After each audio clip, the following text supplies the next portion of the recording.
Hi guys, Emily here. I'm here to talk about my burnout story. And really, my burnout story is the beginning of Whole for Ed.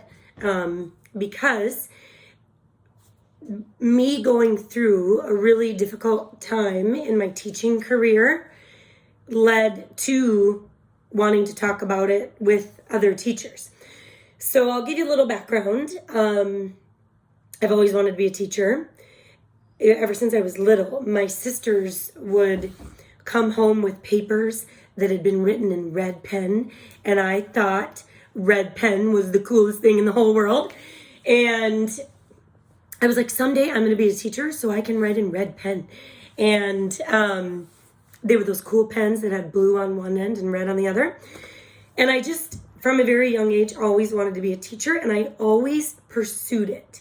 Like, it was never a question I was going to be a teacher. And eventually went to college to be a teacher.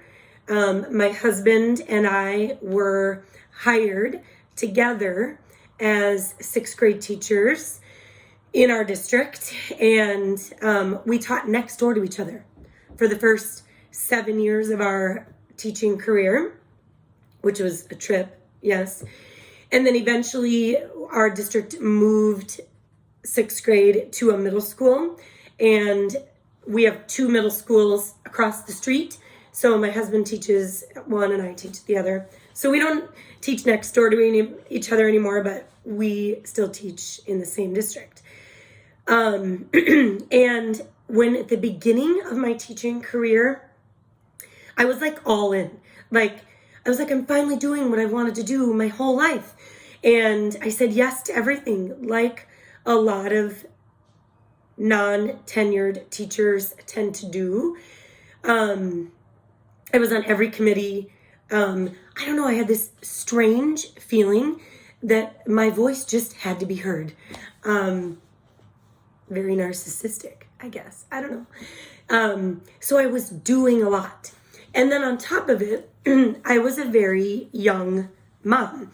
I had my oldest when I was 18. My husband and I went through college with a kid. We graduated. And by the time we got our first teaching job, we had 2 children. So I was a brand new teacher, 22 years old, with 2 kids, saying yes to everything. So as far as my plate was concerned at that time, it was very, very full. But I was loving it at the time, enjoying it, very busy. Yeah, I mean, it was good. And it was really good, I would say, for the first 10 years. I love to kind of run on a high level of stimulation and intensity. So I didn't really recognize at first when the burnout started to come in.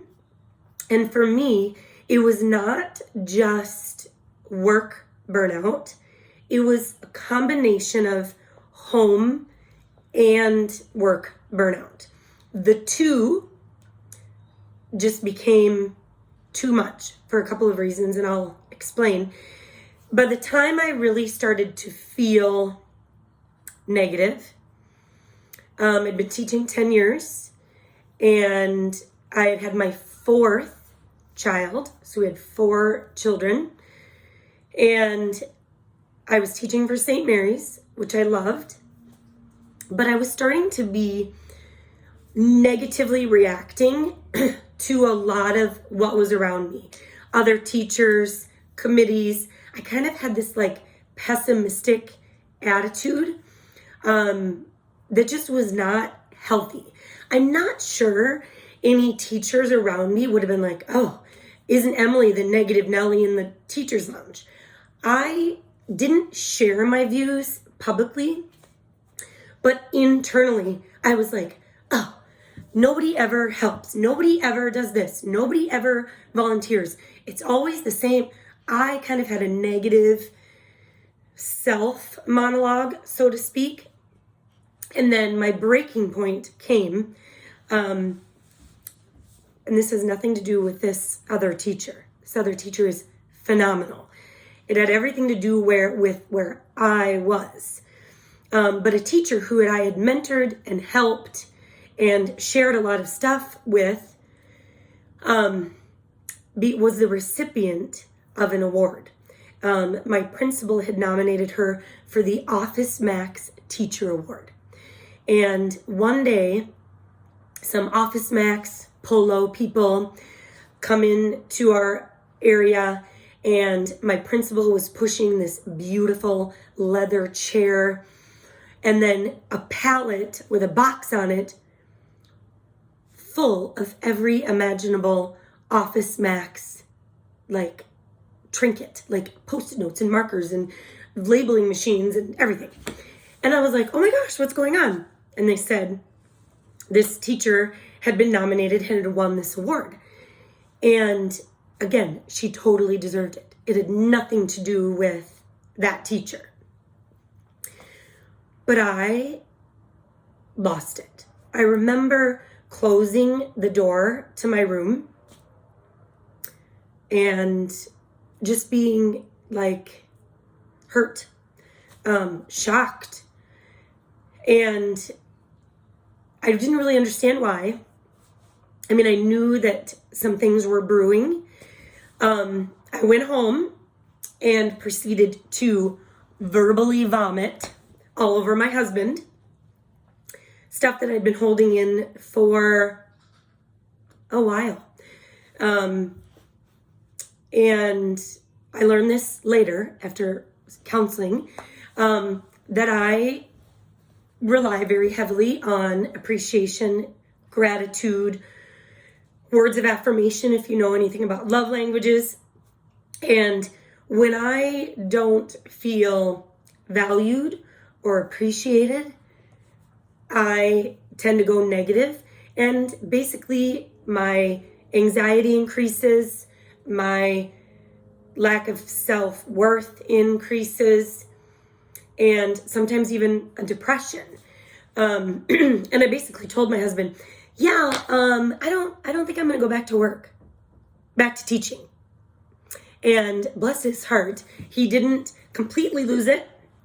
He was like, babe, okay, you're obviously hurting. We need to make changes. Because again, this was not just school. This was a combination of me being the go-to person for everything. For my kids, my husband, school. Like, I explained it to him like a bank. That banks work because people deposit and withdraw. And I felt like I was living in this vicious cycle of everybody was withdrawing from me. Very few people were taking the time to deposit. And I was bankrupt, essentially. And again, you never really would have known it at school. I don't think my kids knew it, my students, fellow teachers, because I've always had kind of a whatever, just loving life attitude. But I was hurting, really. And we decided, step number one, to balance, to move away from burnout, to not quit teaching, was to quit some things. So I ended up stepping down from every committee, acknowledging that other people had ideas and a voice that needed to be heard. The second thing was my husband was like, what do you like to do? Like, what brings you joy? Because if maybe work is stressful, when you get home, you need to do something that brings you joy, that refills your bucket. And it turned out at the time I discovered I love photography, digital design. I ended up starting a photography and design business that I still do to this day, which I can't believe it's So this all happened in 2011. So almost 10 years. I'm a completely different teacher, mom, friend, person than I was then because of avoiding burnout and then infusing joy. The third thing is I just learned the power of no in general, personally and professionally. Just that if I was feeling tapped out, to say no. Even to drinks in the driveway with neighbors, say no. And then I would say the fourth and final thing that helped the most was discovering more about who I am, what makes me tick. I learned that I'm an introvert. Most people who know me would be like, psh, yeah, right. But I am. It has nothing to do with being able to talk in front of people and tell jokes and teach. It has everything to do with how I recharge. And what I wasn't doing back then was recharging and doing things that filled me back up after being withdrawn. So that was one of the biggest things, discovering who I am, what I believe in, what things in my life bring me joy, and how to keep school at school and be a mom and a wife at home, which is then how this course was born. Hans, my husband, said, you should talk to somebody about this. And at the time, Katie was a good friend from my master's program. I forever am indebted to St. Mary's for this great lady. And we started this conversation, and she's like, Emily, I think other teachers want to talk about this. And so we started talking about it, and Whole for Ed was born. So I just wanted to share my story as we move in to talking about burnout.